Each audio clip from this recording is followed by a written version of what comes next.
హిందూ సాంప్రదాయంలో చైత్ర మరియు శరన్నవరాత్రులు ఈ అందరికీ తెలిసినవంట. వీటితో పాటు ఏంటంటే ఆషాఢ మాసంలో వచ్చేటువంటి గుప్త నవరాత్రులు కూడా కొందరు పాటిస్తారు. ఈ గుప్త నవరాత్రులు అంటే తాంత్రిక సాధనలకు లేకపోతే విశేషమైనటువంటి కోరికలు నెరవేరడానికి అత్యంత శక్తివంతమైనగా వీటిని భావిస్తారన్నమాట. ఆషాఢ మాసంలో వచ్చేటువంటి ఈ గుప్త నవరాత్రులనే వారాహి నవరాత్రులు అని కూడా అంటారు. ఎందుకంటే ఈ సమయంలో వారాహి అమ్మవారిని పూజించటం వల్ల విశేషమైనటువంటి శీఘ్రమైనటువంటి ఫలితాలు కలుగుతాయని చెప్పేసి భక్తులు నమ్ముతుంటారు. వారాహి అమ్మవారి స్వరూపం మరియు ప్రాముఖ్యత గురించి తెలుసుకోవాలంటే అసలు ఎవరండి ఈ వారాహి అమ్మవారు అని అడుగుతారు.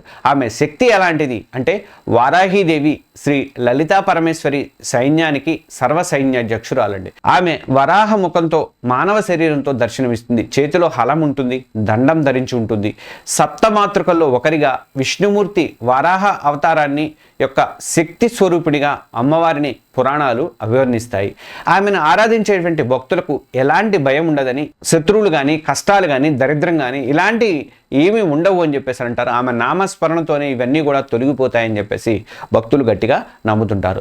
వారాహీదేవికి భూమికి సంబంధించిన దేవత అని కూడా ఒక విశ్వాసం, ఒక నమ్మకం అయితే ఉందండి. అందుకే ఈ భూ వివాదాలు కానీ ఆస్తి తగాదాలు కానీ లేదా సొంత ఇంటి నిర్మాణంలో ఏమైనా ఆటంకాలు ఉన్నా కానీ ఇలాంటి వాళ్ళందరూ కూడా అమ్మవారిని ఈ నవరాత్రుల్లో పూజిస్తే ఆ సమస్యల నుండి త్వరగా బయటపడతారని ఒక బలమైనటువంటి నమ్మకం అయితే ఉంది. కొందరు సాధకులు ఏం చేస్తారంటే అమ్మవారిని రాత్రి దేవత అని అంటుంటారు. ఎందుకంటే ఆ రాత్రి సమయంలో చేసే పూజలకు అమ్మవారు త్వరగా స్పందించి కోరికలు నెరవేరుస్తుందని చెప్పేసి వాళ్ళు నమ్ముతుంటారు.